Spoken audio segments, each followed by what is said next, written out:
Le respirateur artificiel, l'instrument médical qui retient toutes les attentions en cette période de la pandémie au Covid-19.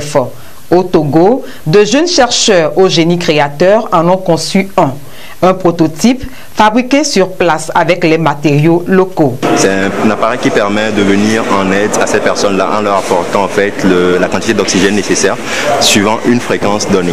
L'idée, c'est de remplacer le geste manuel qui se fait par le réanimateur qui est obligé d'utiliser le ballon et de faire la pression manuellement pour envoyer de l'air.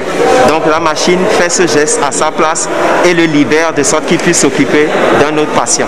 La machine tourne et dans sa rotation, il appuie sur cette partie qui compresse le ballon et donc envoie l'air. Donc quand on veut envoyer plus d'air, on change ce disque et on le remplace par un disque plus grand et donc la pression sera plus là. Et si on veut envoyer à une fréquence plus importante ou réduire, il suffit de tourner le curseur et ça diminue.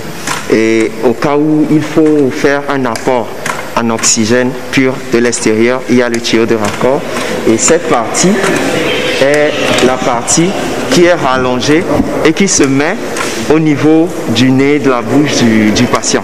Et l'air lui est envoyé par ce biais.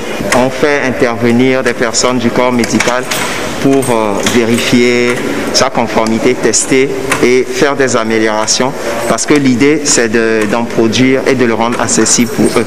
La structure a été montée en achetant du matériau local. Le moteur qui fait tourner a été aussi trouvé localement. C'est des moteurs qui s'utilisent au niveau des automobiles, au niveau des essuie-glaces. Le système de contrôle qui est un circuit électrique est un module importé, mais on peut trouver des composants et monter le circuit nous-mêmes. Et on a l'expertise pour ça. Donc la version finale va intégrer tout ça dans une boîte qui sera fermée. Au-delà de la maladie à coronavirus, les concepteurs veulent ratisser large. Le respirateur artificiel dans sa phase définitive sera accessible à toutes les couches de la population. Ce prototype que nous avons de respirateur n'est pas exclusivement destiné quand même au coronavirus. Ce prototype peut aider vraiment dans les cliniques, dans les dispensaires, donc dans nos milieux ruraux. Parce que lorsqu'il y a des patients qui arrivent, ils ont des insuffisances respiratoires, en général on achète un ballon et puis on essaie de lui donner de l'air artificiellement. Il faut avoir quelqu'un qui le fait jusqu'à quand la personne est fatiguée, une autre personne passe pour pouvoir le faire. Ou bien il faut éventailler au niveau de la personne.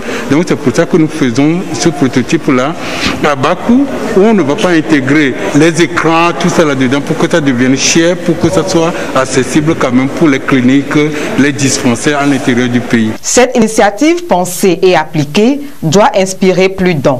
C'est le Togo qui gagne à travers de tels talents mis au service de la chose publique.